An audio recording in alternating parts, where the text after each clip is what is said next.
Easter is a holiday of miracles. It is life from death, joy from sorrow, celebration from mourning. Easter reminds us that all is never lost, that the story continues as long as we are here to tell it. So gather up your worries. We are going to bury them beneath the ground and watch them transform into flowers back to life, flowers of hope, pushing through the earth, reminding us on Easter morning that love brings us back to life, calls us from sadness, from grief, from anxiety, into a world renewed and alive and filled with joy once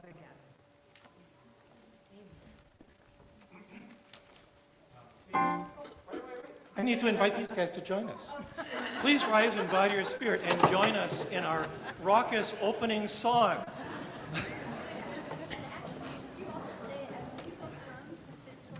Oh, and Shayla just passed on a very kind announcement.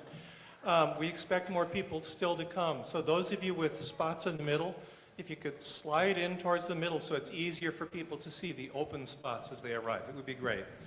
But in the meantime, morning has come. And we need a slide. That's it.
Good morning.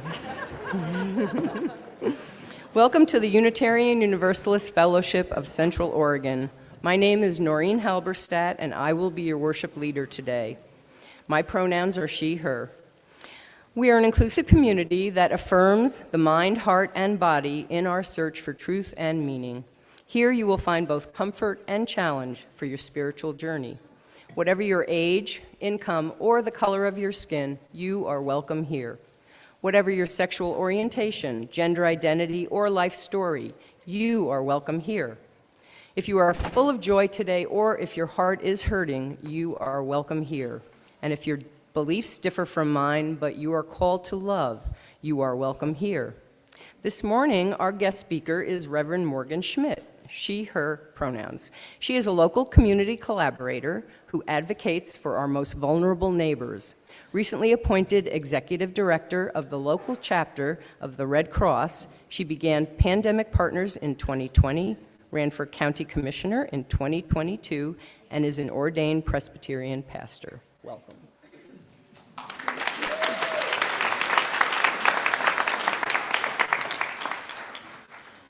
The words for our chalice lighting today will be offered by Jazz, and Dustin will be lighting the chalice.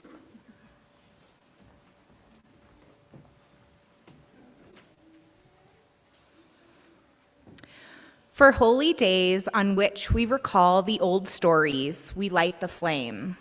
For Passover, which reminds us of the courage and strength of those seeking freedom in the past, we light the flame. For Easter, which reminds us that love is our greatest challenge, we light the flame. For gathering today in this sacred space, we light the flame. For the opportunity to be together as a community, to remember the past, to plan for our future, to be alive in our present.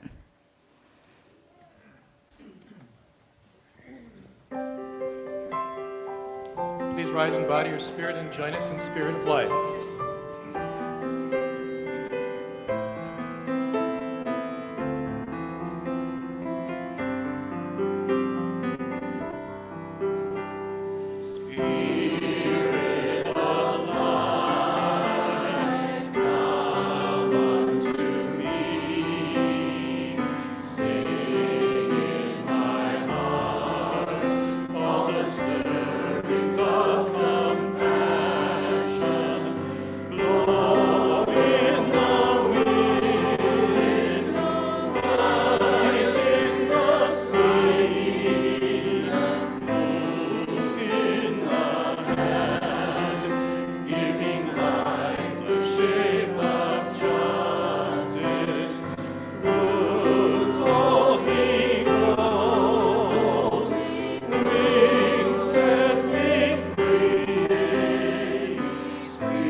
I'm Amy Brock, and I'm the Director of Religious Exploration for Children and Youth. So if you are a young person or a person who's young at heart who would like to come and join us for our Time for All Ages today, we invite you to come down at this time.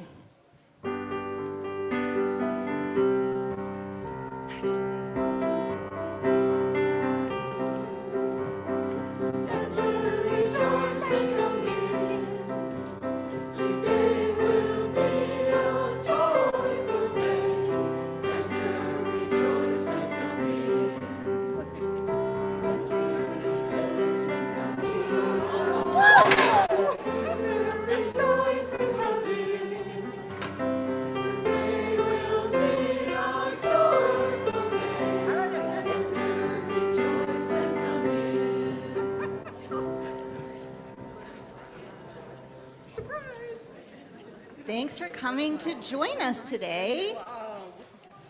Today is a fun day. Does anybody know what day it is today?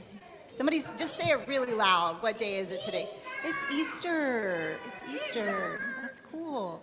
Well, Easter is a day where we get to celebrate new beginnings, and sometimes we celebrate that with animal friends. And can you think of some of the animal friends that we sometimes celebrate today with? You want to share? Just say them out loud. What are some animal friends that we celebrate Easter with? Bunnies, chicks, the sky, yeah?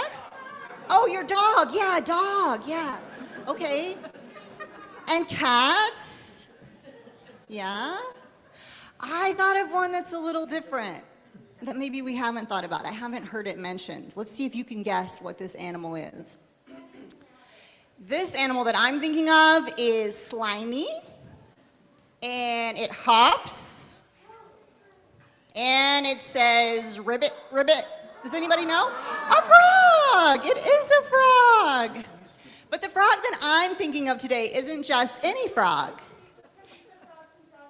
It's not the frog from Frog and Toad, but it's an Alaskan wood frog. Have you ever heard about the Alaskan wood frog? Can you show me your hands or your fingers or your elbow if you've heard about the Alaskan wood frog before? I know some people probably have, yeah. So the Alaskan wood frog is really cool. It looks like a regular frog, but in the winter, it does something really special. It turns into a block of ice. It stops breathing, and it kind of almost dies. But then in the spring, something magical happens. When the air starts getting warm, it warms the frog up, and then it starts breathing again, and its heart starts beating, and its lungs start moving, and all of the blood in its body starts going back through it, and it comes alive again. So in the spirit of Easter, it kind of dies, and then it comes back to life again, which is cool. But it's not the coolest part about this frog. The coolest part about the Alaskan wood frog is that it holds its pee for 8 months. Can you imagine?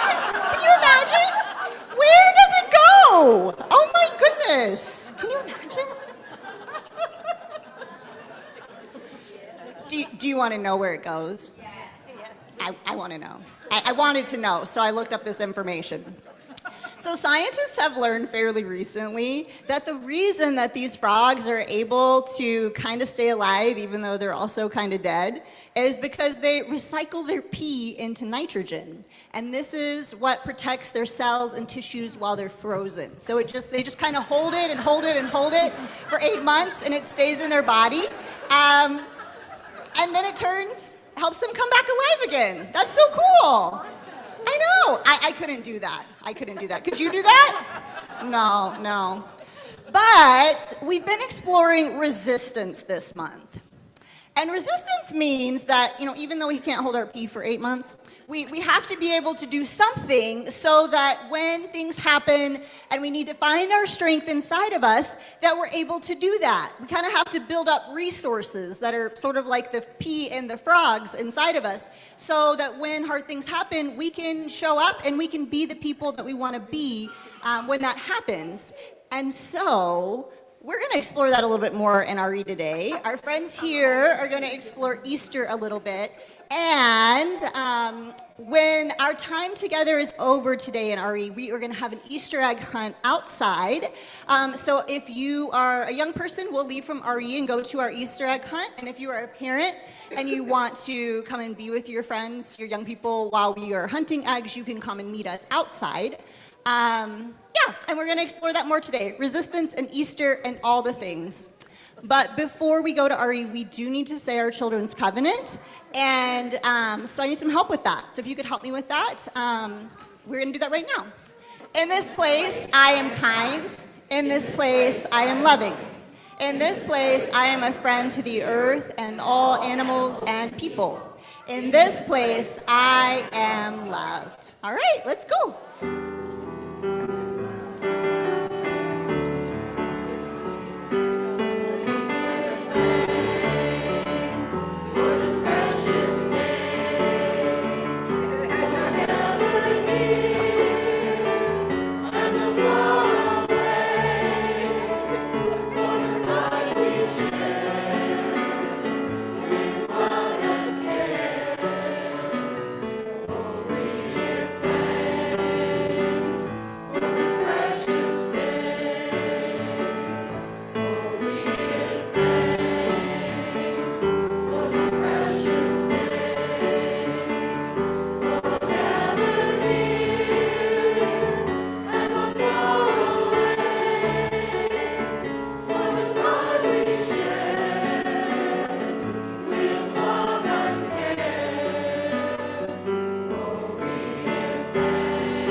Good morning and happy Easter. My name is Chela Sloper. I'm the Congregational Life Facilitator, and I have today's announcements. My pronouns are she, her, and for today is such a special day. There's so much going on. We have our Easter brunch following the service, and everyone who's here today is welcome to attend. And a special welcome and a special happy Easter for those who are joining us on Zoom. Unfortunately, you won't be able to enjoy our deviled eggs or our muffins. However, This is a slightly irreverent, kind of funny thing, and it's not original. And it's let the one without coffee throw the first scone. It's not original, but anyway. And if you are visiting for the first time on Zoom, we have a virtual visitor form that you can fill out. Let us know that you're here. And then I also want to let everybody know, especially our visitors, if you're interested in learning more about our congregation, we always welcome people to just check us out if we are the place that you would like to make your spiritual home. And our weekly email is called an all-congregation email, ACE for short. And you can sign up for that. You can unsubscribe if you say, nah, that maybe not so much. But we invite everybody to receive our communications and learn more about what's going on in the life of this congregation. So today we've had a Nourish food drive, produce and perishables. Thank you for everybody who brought food that will be distributed to our community. A big thank you for those who brought deviled eggs or muffins. Let's see a show of hands. Who brought something? Yay. So that's plenty of I know. It really does take a village. It takes a congregation. And for those who came early to help with setup and making our space so beautiful, who came early to set up? Let's see the hands. Yes, there they are. Thank you so much. So this week we have some exciting things happening and also some deadlines. So firstly, without a deadline, on Friday evening, our art resources team invites you to the artist reception for our current art installation called Primavera. This is a collection of spring, all the colors that are there, so lovely. And the reception will be Friday night at 6 p.m. The artists will begin speaking around 6:30, and refreshments will be served. Then on Saturday morning, there is, I think, a very valuable workshop that's being offered by our Diversity, Equity, and Inclusion group in the congregation. We'll have Dr. Dalton Miller-Jones and restorative justice facilitators here. The workshop will be from 9 to 11, but because there will be some small group work and there are facilitators for that, we need your registration by April 13th. Now, in the gathering hall, near the library, DEIG has a table set up so that you can sign up there, or you can email John McKee. And then also, we're looking to the following Saturday, our Fireflies Flash, which is a fundraiser, dinner, and a celebration of our Fireflies program, which provides custom selected book bags for third graders in 5 different schools in Deschutes County. And the flash will be on Saturday, April 22nd, but they're requesting your registration by the 15th. So that's an important deadline to make. So it's a catered event, and so the caterer needs our reservations by then. And then the last exciting thing this coming week, and it's actually next Sunday, will be the next third Sunday supper. And the menu will be soup, salad, bread, and dessert. And this is just a casual opportunity for folks to gather, have supper together. We ask only $5 for 9 and above, and or 9 and below is free. And there is a sign up at the kiosk. And we need to have those signups by Friday. So we've got a few things coming and a few dates to remember. But I will say blessings on your day. And now, because we were able to have some spring membership classes before Reverend Scott began his sabbatical.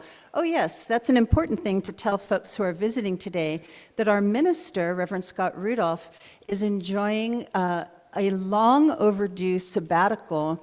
He's actually, normally through the contract of ministers in the Unitarian Universalist faith, ministers are awarded or given a sabbatical after 6 years. So at the end of his 6 years in Pennsylvania, he came here. And then now after, I think it's 6 years. So he's enjoying a twice deserved sabbatical.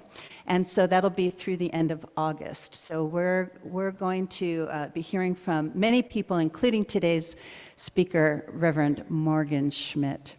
So at this time, I would like to invite those who have signed the membership book this morning to come up to the stage. And it's my right.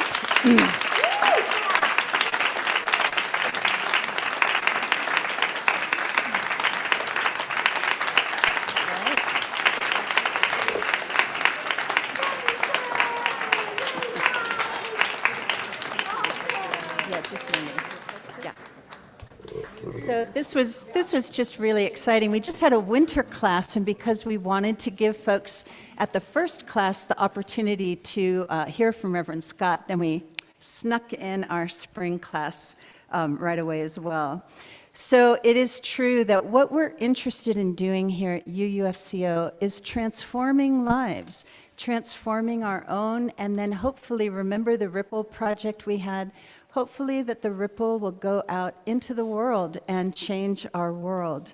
So as folks enter the congregation, I was saying this during the book signing ceremony, every time we get new members, the congregation changes. And so then we're bringing them in and they bring their gifts, and it's just an ongoing growth and a vitality within this congregation. So earlier, we did have a book signing ceremony, and each new member received a book of, it's kind of a primer on Unitarian Universalism, and hopefully that will help them deepen their faith. So I'm going to have them introduce themselves and share a word of why they were drawn to the Unitarian Universalist Fellowship of Central Oregon.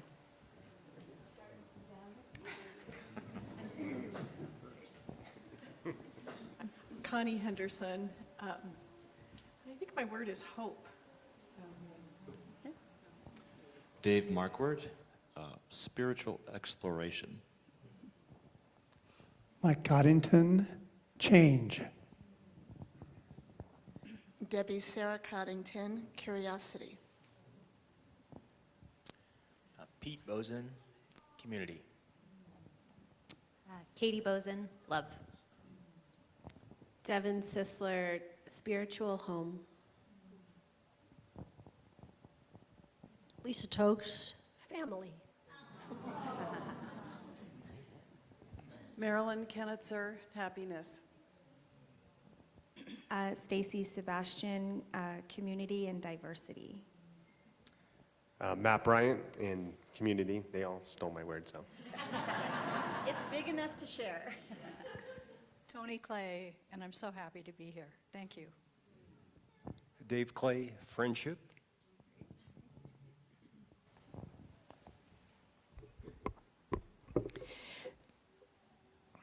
Joining the Unitarian Universalist Fellowship of Central Oregon means entering into covenantal relationship, a relationship of mutuality, of giving and receiving.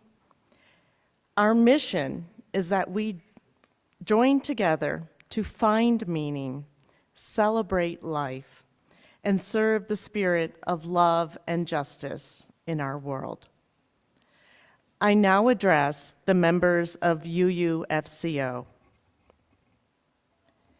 As they join us, will you once again renew your own commitment to this congregation as we live into beloved community? Will you always work to create a space of welcome, of exploration, of justice, and of mutual support through the joys and sorrows of life? And will you receive our new members with open arms and hearts, celebrating their now deeper connection with this community. Thank you. Welcome, members of the Unitarian Universalist Fellowship of Central Oregon. On behalf of the membership, okay, go ahead.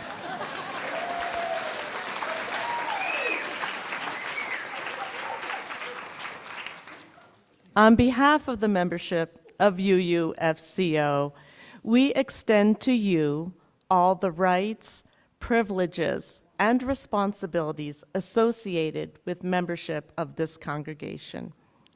I encourage you to learn about Unitarian Universalist tradition, our history, and our promise. You are now a part of this congregation with all of its imperfections and beauty, with all our human frailty, our power, and our hope. We joyfully receive you as members among us. Again, welcome.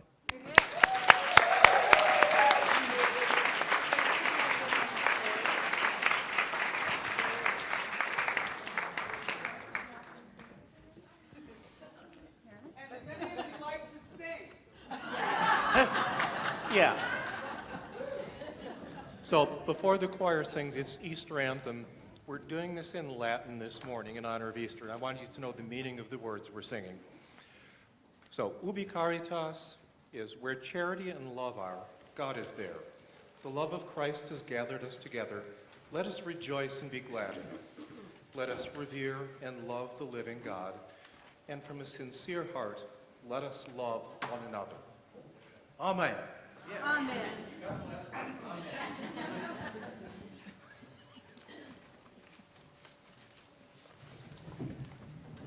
Deus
We will now receive today's offering to support the programs and ministries of this congregation.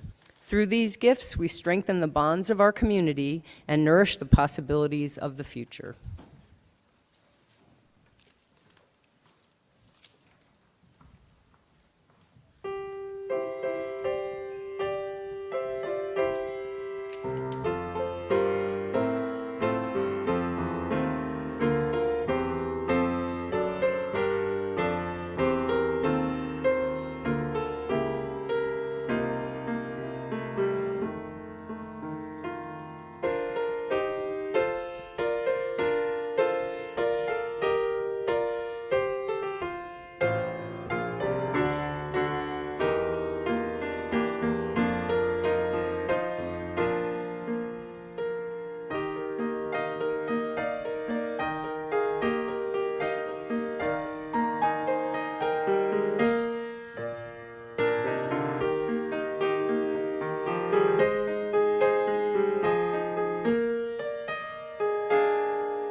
Hello, my name is Wendy Howard, and I'm a member of our pastoral care team. And this is the time of sharing our joys and sorrows in community. Feel free to light a candle on either side of our sanctuary along those trays if you have a joy or sorrow that is in your heart and you'd like to light a candle. We have a sorrow from Tere Pelez, a sorrow for the passing of my beloved father, and much gratitude for being able to make it to his celebration of life in Chile.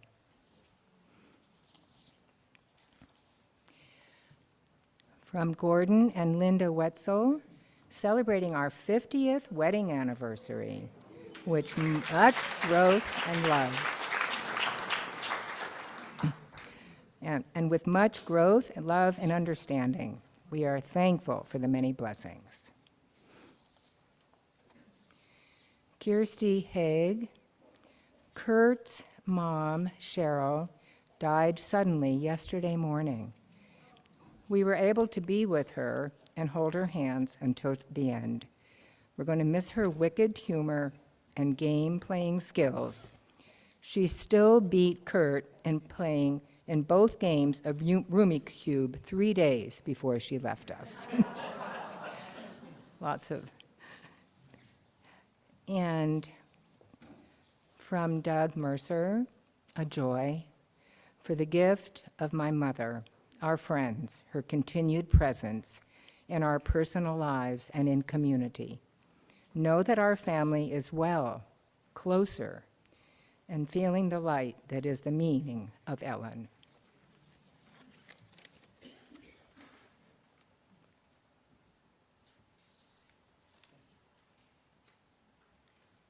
One more thing. And in good times and in bad, we are all held in beloved community. Okay, and a little bit out of protocol, but I'm going to add one more. Our beloved choir director, Randy, practiced this piece, Ubi, with us and was looking forward to performing it, but his mom started fading fast on Friday. So he drove down with Dick to be with her, and that's why he's not here with us this morning.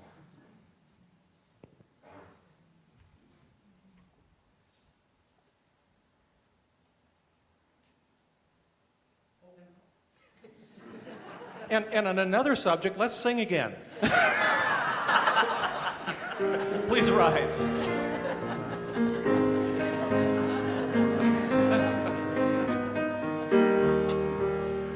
When we trust the wisdom in each of us, every color, every creed and kind, and we see our faces in each other's eyes, then our heart is in a holy place.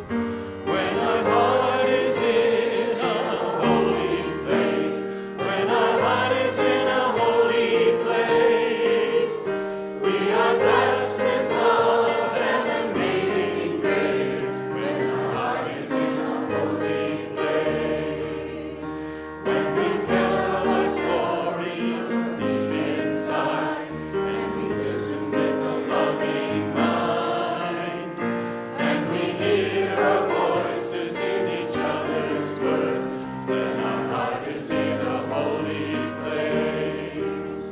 When our heart is in a holy place, when our heart is in a holy place, we are blessed with love and amazing grace.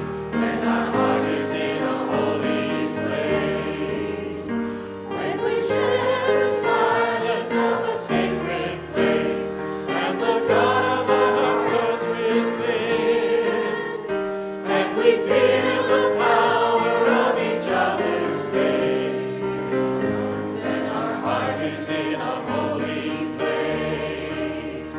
When our heart is in a holy place, when our heart is in a holy place, we are blessed with love and amazing grace.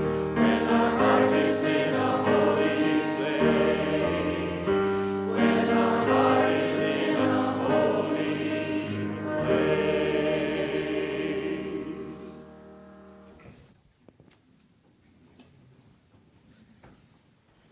Now is the time for a meditation, prayer, contemplation. I'm going to read an Easter meditation, and it's a little bit long, so I invite you to get comfortable and relax, and if you feel like closing your eyes, you can do that too. I'll start the silent meditation with the bell to bring us in and out of it. This is an Easter meditation by Sam Trumbore. Eternal Spirit, we witness bringing green growth, throwing out tiny tendrils, seeking support, sprouting thin twigs, reaching for the bright golden sun, guiding new tubers, seeking water in soil, dark sandy soil. Be in and amongst us this Easter morning. We gather this morning to celebrate the triumph of life over death. The body can be killed, but the spirit cannot be quenched. Only yesterday had we given up all hope of the promise of the coming divine realm, and today we are renewed and inspired as we realize it is now already here. This morning we remember that pain, suffering, and death are not ends, but can be scary underground passageways to more abundant life. If we have the courage to face our fear and crawl through, to be pushed and pulled by the mind, narrowing forces of lust, hate, and confusion. This morning, we renew our dedication to act from our love rather than our fear. We renew our faith in the inherent dignity and worth of all humanity, including ourselves, which cannot be removed from anyone, and seek the nerve to face the slings and arrows of outrageous fortune which may come our way. In our moments of defeat and surrender, may we turn away from the paths of revenge, denial, and cynicism. May we remember the eternal truth spun into the web of life. Our wounds can become sacred incarnational teaching of the wisdom embedded in the story of resurrection. Let us celebrate together this morning the one who never gives up, even in the darkest night of winter, our blue-green planet Earth, resurrected anew each spring.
Good morning, friends. Thank you so much for having me. I was deeply honored when Scott invited me to be with you all here on Easter morning. So thank you so much for the warm welcome. Clearly you all don't have any fun at all. It's a very somber group. So we'll see what we can do about lightening the mood here a little bit. If anything else, I noticed that my left boot squeaks. And in that silence, I don't know if it bothered anyone else, but I'm just deeply aware of it right now. Such is life. My name is Morgan, and yeah, I'm so honored to be with you all today. I want to acknowledge that I come from a Christian tradition, and so I have some Jesus stories for you this morning. I hope that's okay. And wherever you find yourself on the spectrum of holy stories, whether you are someone who loves to consider things very literally or maybe more abstractly, I'm not actually interested in that. I'm interested in what we do with the stories that shape us, right? Wherever we find ourselves along that spectrum, I'm interested in how that forms us, how we become people who are more open, more loving, more kind as a result of the stories that we carry with us. And already I can tell that this is a place that allows stories to shape who you are, following in the way of love, following in the way of justice. And so I am getting a distinct sense of preaching to the proverbial choir, though you all are here as well. So.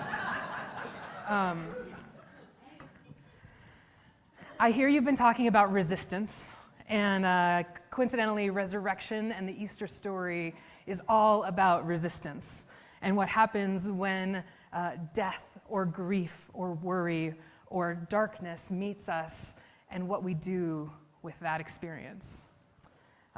You've experienced resistance already. You've experienced resurrection already. I guarantee it. Any of you ever been sore in your body? Yes, where it feels like your very muscles have rebelled against you and you take it personally sometimes. That healing work that your body is doing is a form of resurrection, and meeting that resistance of a hard day's work or a long walk with healing, with life. That is what is happening. Anybody try to grow anything? Not me. But if you are someone who has tried to grow things, you are no stranger to notions of resistance, of weather and clouds that just seem to be perpetual. But we know that spring is coming. We know that the thaw is on the way. We know that even now, life is on the way. If you grow things, you are no stranger to resistance and resurrection. Anybody cook? Again, not me. But I hear that even in the act of eating, we are taking something that the earth has produced, that we have taken from its life source, and we get life from it. Just eating salsa is a resistance and resurrection experience if we have eyes to see. Resistance, especially on Easter, to me is a slap in the face to hopelessness, a slap in the face to a worldview that would say, it is what it is. I guess this is just the way things will be. Oh well. To be people of resurrection and people who meet resistance with love and hope and life is to say, no, maybe things don't have to be that way. In my work, I've heard so many people say, the housing crisis isn't going anywhere. The unhoused community will always be with us. And it makes me so angry. Because what kind of world is that we're just saying, well, yeah, that's just kind of how it's going to be. When we are people who grow things and cook things and recover after being sore, we are people who every day live into the reality of resurrection when we are met with resistance. Our Jewish brothers and sisters know this concept very well, and I know you had some friends talk about that last week, but they have this concept of the tikkun olam, which is this sense of repairing the world, of seeing the cracks, seeing what is broken, and insisting that we have work to do to help repair it. And we are resurrection people in that sense, meeting that resistance and saying there must be more, and we have a part to play. So I'm going to tell you a couple of stories. They're going to seem totally disconnected, and then we're going to figure it out at the end. A week before the Easter story in the life of Jesus, it is coming to be Passover. And one thing that would happen in Jerusalem in the first century is that they were occupied by the Roman Empire.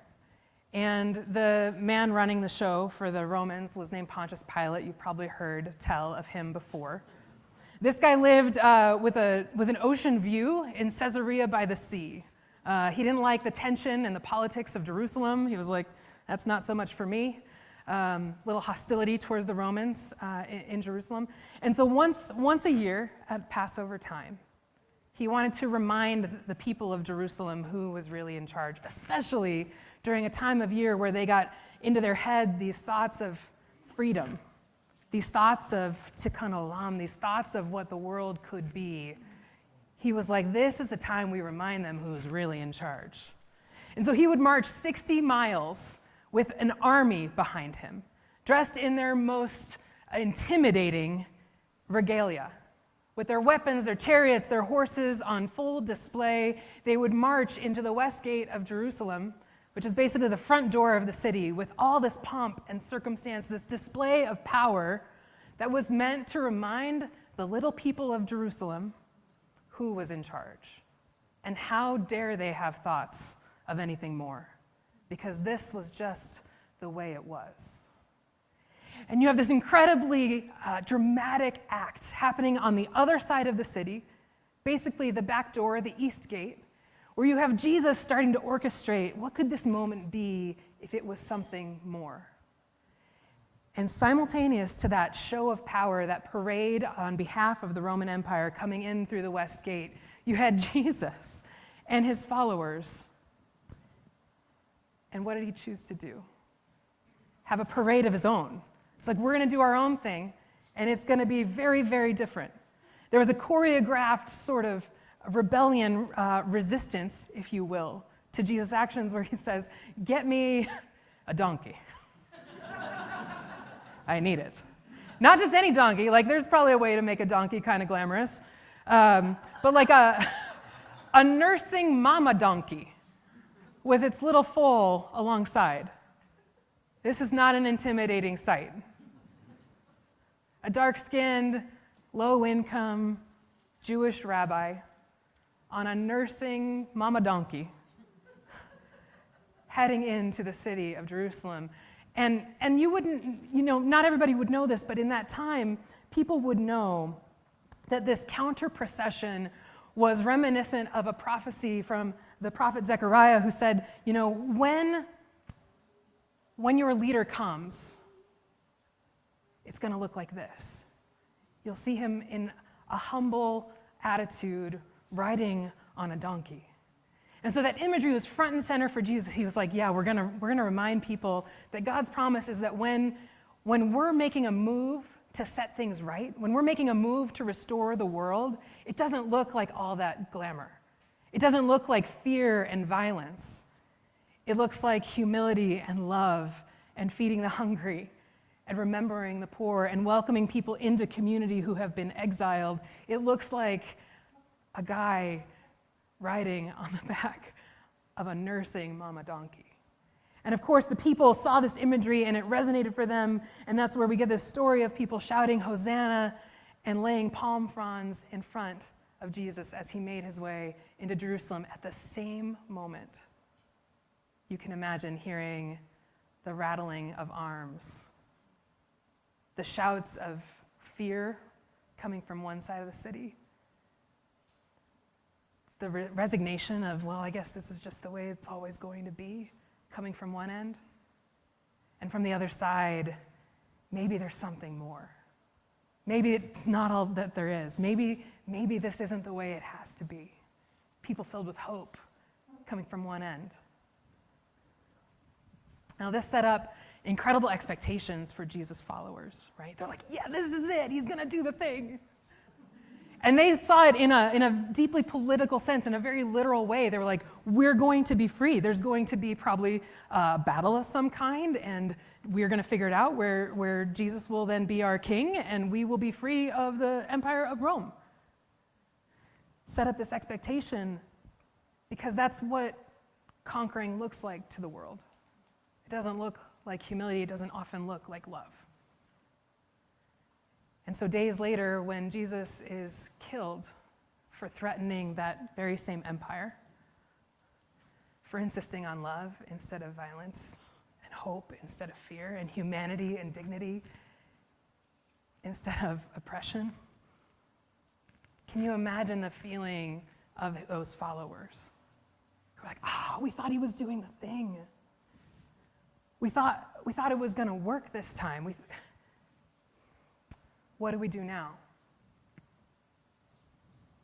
And so a week later, we have another story. A week later, 2 of Jesus' followers are walking home to a city called Emmaus from Jerusalem. It's about 7 miles. I imagine their heads hung low. I imagine they're recounting what had just happened, how someone they loved was killed. And along with that, their hope for things to be different. That moment of resistance looking like revolution just didn't come to fruition.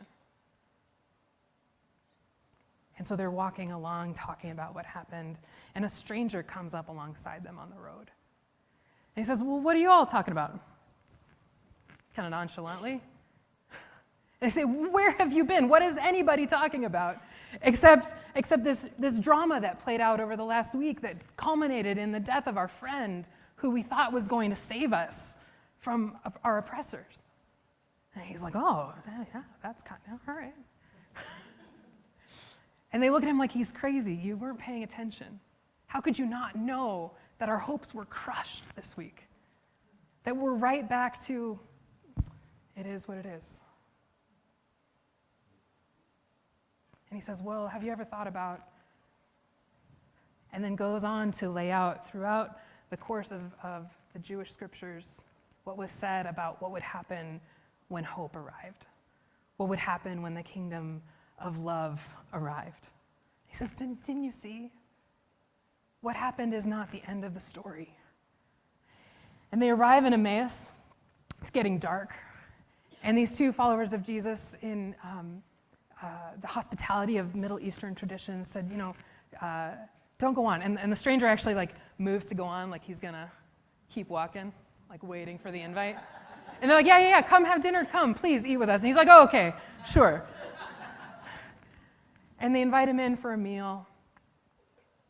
And in the moment, they're gathered around a table, dusk outside. In the moment that they break bread, the story goes that they recognize this person to be Jesus.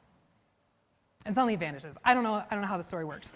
But there's a miraculous moment of some kind in this story where in the breaking of bread, in this totally mundane moment, when their hearts are broken, that the divine meets them, that they are able to recognize it in something as simple as sharing a meal.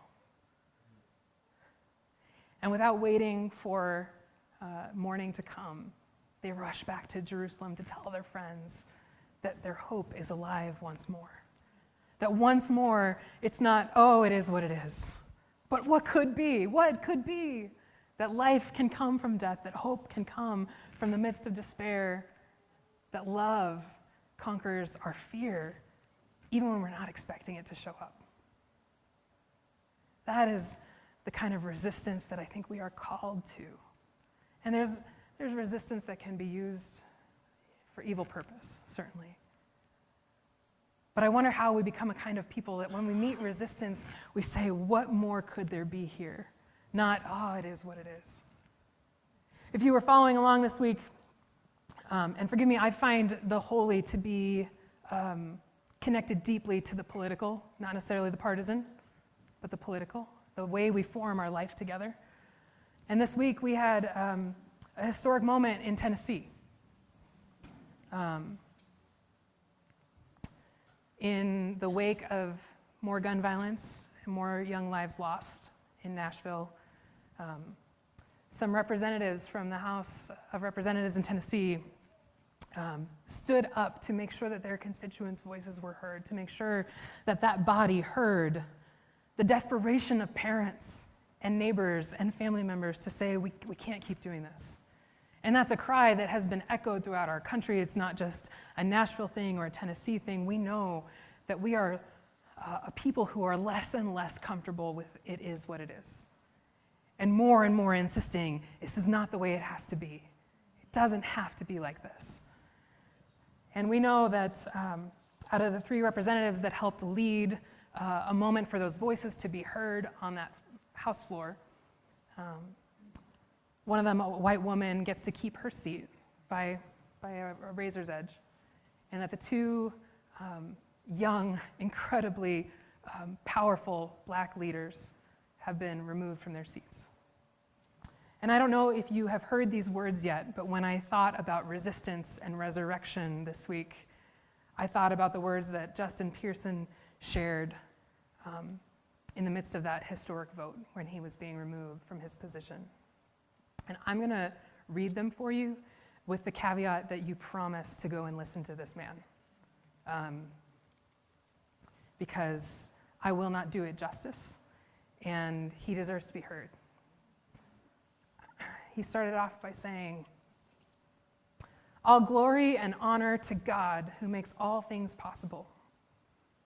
All glory and honor to God who brings those who have been marginalized and excluded into this place and tells them that you still have a voice, that you still are somebody, that the movement for love and justice cannot be stopped because we still have a heartbeat, because we've still got a movement of love that needs us." He said that he was asked, "How is it that you still have hope?" And he went on to tell about how his people don't quit, that how his people have yet to quit. Amidst this persecution, he says, "I remember the good news, that it was a quiet day on Saturday," speaking of Holy Week.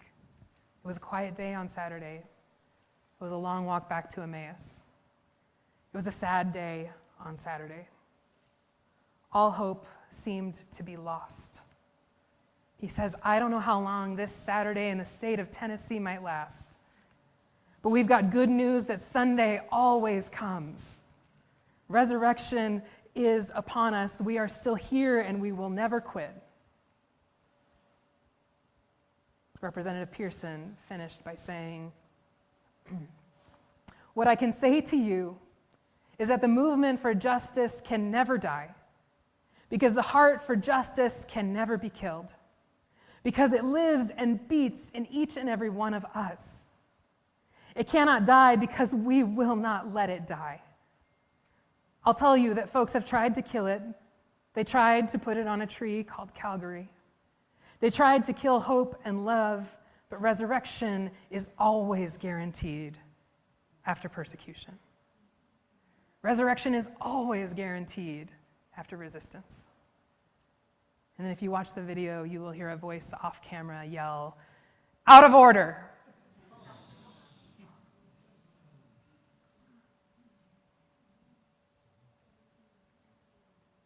Resistance and resurrection can be out of order. And that draws me to it. I don't think I'm alone in being drawn to that. So the question that I always come back to, I'm a one-sermon pastor. The question I always come back to, that I'm reminded of this morning, is what is the work of love that is ours to do? When we meet resistance, when we see forces that seem bigger than us, when all of the muscles and glory of the way things are on display and marching towards us, how do we choose to respond? Who do we choose to be? How do we stay connected to that deep hope that makes us who we are, that says it doesn't have to be like this? We don't have to accept that this is the way it is. What is the work of love that is ours to do? It is to insist that life comes from death. In workouts and plantings and salsa, and in those big, heavy moments where we wonder if we can go on, life meets us, love meets us, hope meets us in that place. And if we don't have the strength to carry it, we know that we are surrounded by people who will carry it for us. That is our work of love to do. And so, my friends, when you have those days, or when you are struggling to see and maybe the news has been too loud, when that lie that says this is all there is, this is just the way it will always be, gets a hold of us, I wonder what your aha moment will be as if someone breaks bread and you suddenly see the divine. In that mundane moment, I talk about bread a lot, I guess I'm hungry. But there's these mundane moments where the divine meets us. If only we have eyes to see that in every moment where you meet resistance, in every moment where maybe it seems like hope has been lost, we can look for the something more. We can know that the story isn't over, because, my friends, if love hasn't won yet, the story is not over. And that is the work of love that is ours too. It's going to be different for everyone. For me, it is not cooking or planting. It's better for everyone that way. But you in yourself, you bring everything that you need, that the world craves, to bring life from death, to resist that narrative that says this is all there is. And so may you leave this place empowered and knowing that you already have within you that resurrection energy, that you already have within you the ability to resist. And even when it seems like you can't tap into that, we have one another. A theologian named Marcus Borg went to go visit that historic location of the village of Emmaus in Palestine, in Israel. And when he got there, it was later in the day, and he went to the place where this story is commemorated, and there's a sign on the door that said closed. He missed it. And I have days like that where I'm like, oh man, I came here for something holy and good, and the sign says we're closed. And a local saw his crestfallen face as they were walking by, put a hand on his shoulder, and said, "My friend, there's another Emmaus that way." There's another Emmaus that way. So friends, whatever your Emmaus is, whatever the work of love is that you are called to do, may you do it in the face of resistance and the voices that say, this is all there is. Because we as a people know there is so much more. Amen.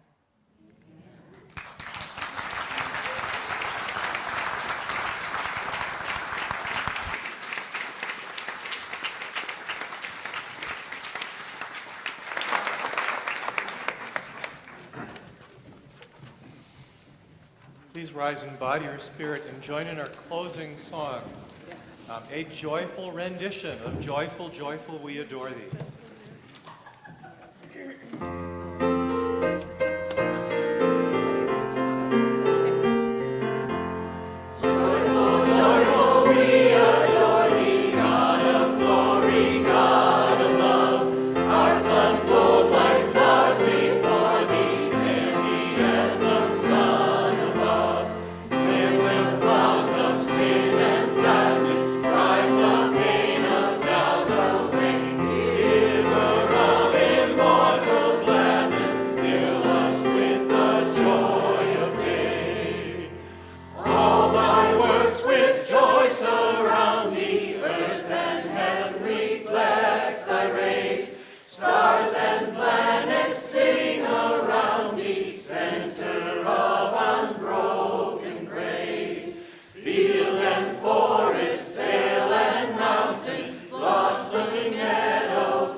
And join me in the unison reading of our covenant as we extinguish the chalice.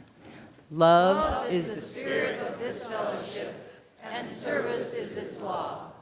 This is our covenant, to dwell together in peace, to seek the truth in love, and to help one another. For all those who celebrate the resurrection of Jesus, may this day be another affirmation of divine love and promise. For all those who see the eternal story of new spring and life beginning anew, may you breathe deeply of a season of promise and hope. For all who are experiencing despair or hopelessness this Easter, may you find in the darkness or depression a doorway to light and warmth that offers you freedom. For all of us, together we can do what no one isolated person can do. Rolling the heavy stone aside reminds us we are far more powerful than we could ever be on our own. Our offering of strong hands to help our prayers made real. Let us begin again to love. Amen. Amen.